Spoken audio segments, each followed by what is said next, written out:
एक तो तुम ना ये बेचारी सी शक्ल बना के मेरे बेटे की तरफ देखना बंद करो तुम। बिल्कुल नहीं पिघलने वाला है दूध। वो भी तुम्हें अच्छी तरह पहचान चुका है। सब लोगों की तरह वो भी जानता है कि तुम कितनी मक्कार हो।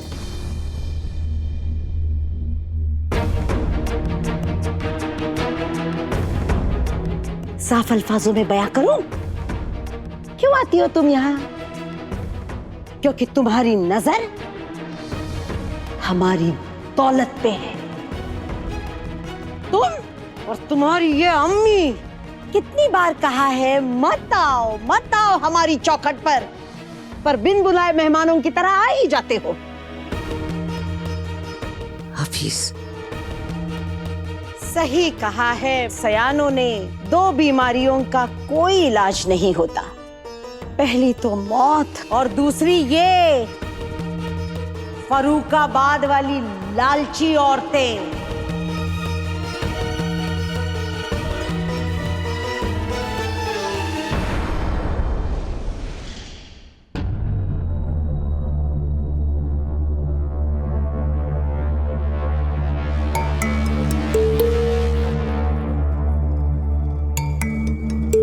काश मैं तुम्हारे साथ होने वाली बदसलूकी को रोक पाता दुआ।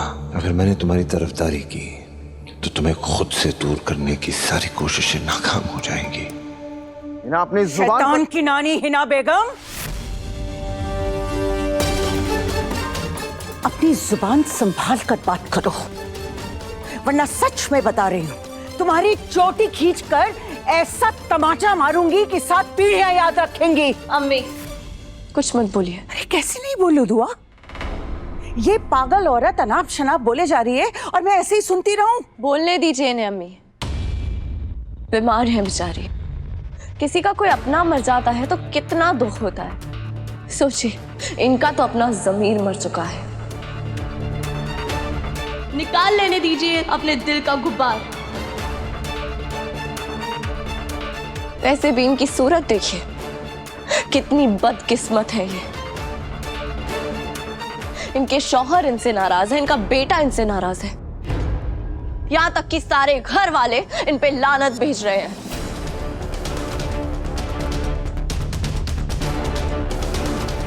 ये हार चुकी है और हारे हुए लोगों पर तरस खाया जाता है, गुस्सा नहीं किया जाता। अपनी जुबान को लगाम दे लड़की।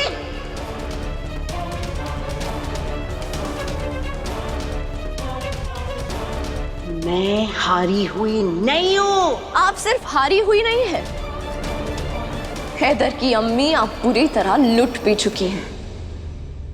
एक वक्त था जब आपके पास मोहब्बत का खजाना हुआ करता था, मगर आज देखिए आपकी हालत कितनी बदतर हो गई है। इस वक्त आपकी झोली में बद्दुआएं, गालियां और कोसने के सिवा और कुछ बाकी नहीं रहा है। एक वक्त था जब आपको सब अपनी पलकों पर बिठा के रखते थे, आज देखिए आपको कोई ठोकर मारने के लिए भी नहीं है।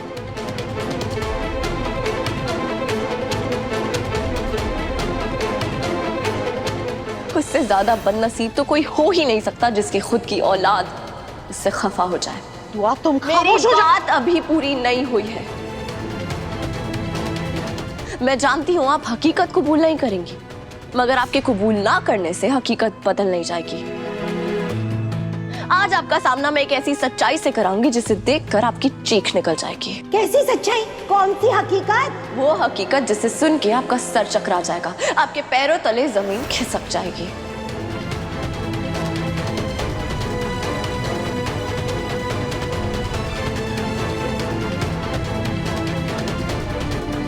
एक काम कीजिए, आप आराम से बैठ। हाथ मत लगाना मुझे। ठीक है, नहीं लगाती आपको हाथ, मैं तो बस सहारा दे रही थी कि आप सच्चाई सुन के कहीं गिर ना जाए। तुम ना बस बातें बनाना बंद करो। बातें नहीं बना रही हूँ बल्कि सच्चाई बयां कर रही हूँ।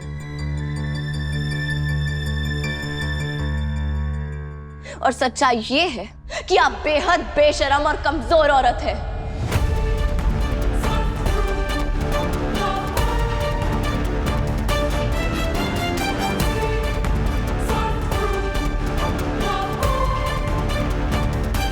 जो अपने शौहर को दूसरी औरत के पल्लू में बंधा हुआ देखकर भी घर छोड़ के नहीं गई, उन्हें छोड़कर नहीं गई।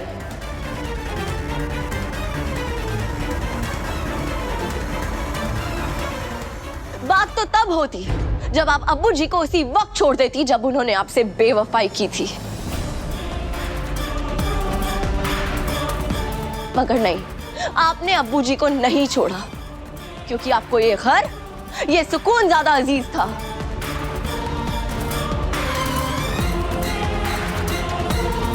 फेंके हुए ही सही, मगर खाने को टुकड़े तो नसीब हो रहे थे।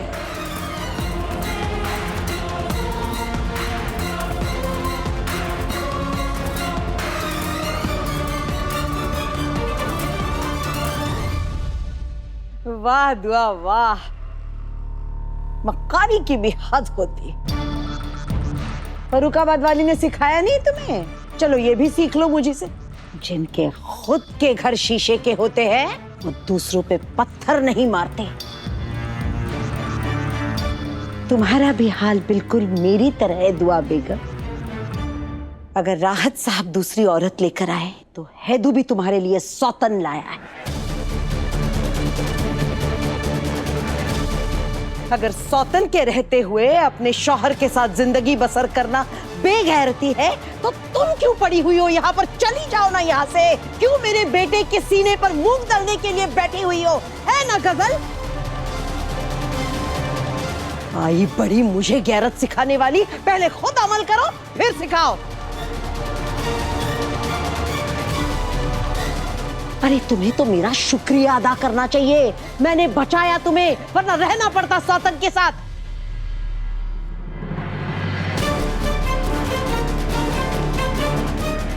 लेकिन तुम तो हो ही ना निहायती बेशरम, इसीलिए चली आती हो बार बार मुंह उठाकर। और खुद तो आती हो, साथ में ये नामुराद रिश्तेदार भी लेकर आती हो। मुझे लगता था आप बदकिस्मत हैं, मगर नहीं, आप तो बददिमाग भी निकली। हैदर ने मेरे साथ बेवफाई नहीं की, हैदर की अम्मी।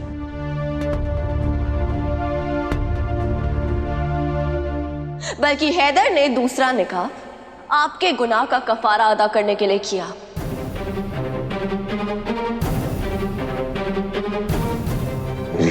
अम्मी के गुनाह का कफारा मुझे अदा करना पड़ेगा दुआ। अम्मी से हुई गुनाह की भरपाई मुझे करना पड़ेगा। गजल से निकाह करना ही हमारे गुनाहों का कफारा है। आप गजल की अम्मी की मौत की जिम्मेदार हैं।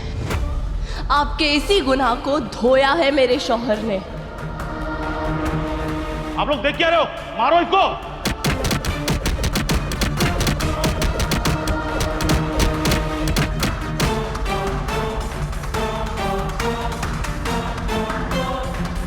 हैदर ने अयाशी के लिए नहीं, बल्कि एक बेसहारा को सहारा देने के लिए दूसरा निकाह किया।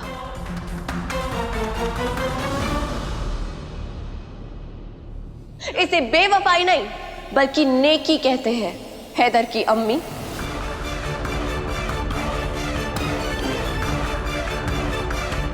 ये अलग बात है कि हैदर को इस बात का अंदाजा ही नहीं है कि उनका इस्तेमाल किया जा रहा है। आपने ये तो देखा कि हैदर ने दूसरा निकाह किया, मगर ये नहीं देख पाए कि मुझे चोट पहुंचाने के बाद हैदर हर रोज मेरी चौखट के बाहर सोया करते थे।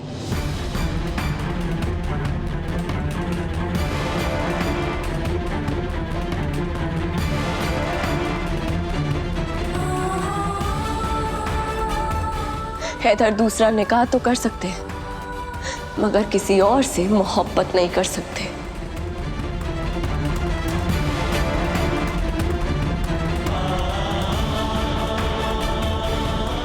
इसका सबूत चाहिए आपको? तो ये रही मैं और ये रही मेरी सौतन गजल। हैदर को कसम दीजिए और पूछिए इनसे, क्या हैदर ने कभी गजल से मोहब्बत की? मोहब्बत तो दूर की बात है, क्या कभी उसे मोहब्बत भरी नजरों से भी देखा है?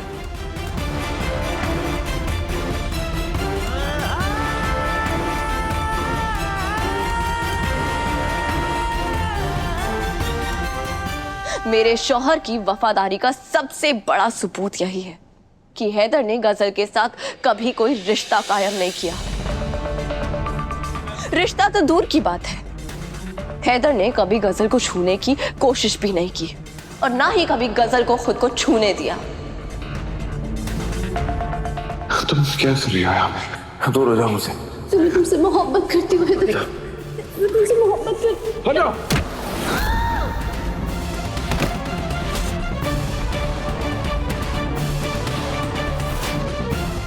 मेरे हैदर सच्चे, ईमान वाले और एक बेहद वफादार इंसान है जो मुझसे बेवफाई कभी कर ही नहीं सकते। अगर मैंने हैदर और इनके खानदान को इस चालबाज गजल के साथ अकेला छोड़ दिया ना, तो मेरा खुदा मुझे कभी माफ नहीं करेगा।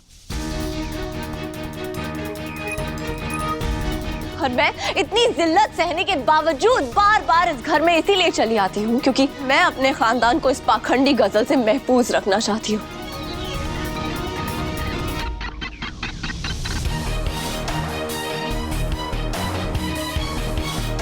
और आहिस्ता आहिस्ता सबको इसकी चालबाजियों का एहसास भी हो गया है, एक बेचारी आपके सिवाय, जो शायद इसकी चालबाजियां मक्कारी अच्छी तरह जानती हैं मगर फिर भी कुछ नहीं बोलती हैं।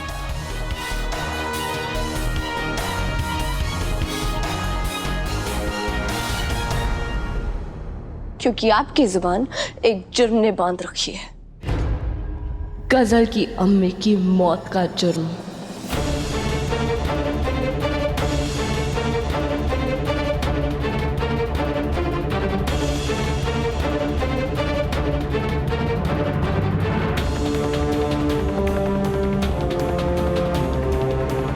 मेरी माँ को बीच में मत ला दो, वरना जान से मार दूंगी।